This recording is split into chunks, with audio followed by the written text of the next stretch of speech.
তো দর্শক আমরা বকুল ভাইয়ের কাছ থেকে আরো কিছু তথ্য জানতে চাই।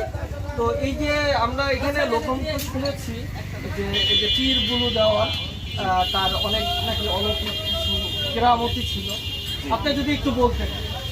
এই যেমন মনে করেন যে মাঠে হচ্ছে গরু খাইতে গেছে, এখন সে হচ্ছে সেই গরুগুলা হচ্ছে বদলা নিয়ে গাছের আগায় উঠিয়ে দিতে। আচ্ছা, এরকম আমাদের বাপদা দাদা আর কি বলছে, আর আমরা শুনছি এটা।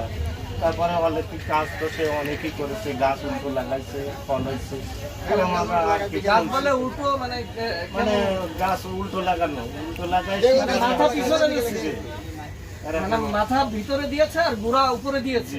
শিকড়েই মনে করেন যে বেগুন আচ্ছা আচ্ছা, এইসব আছে তারা আর কি আমার বাপদাদারা বলছে। বিভিন্ন অলৌকিক কাজ করেছে সে, তারই কারণে মনে করেন যে এই মেলাটা হচ্ছে। তো বকুল ভাইকে অনেক অনেক ধন্যবাদ জানাই।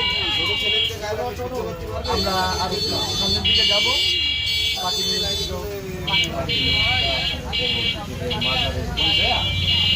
আমরা প্রিয় দর্শক, আমরা এখন আপনাদেরকে সেই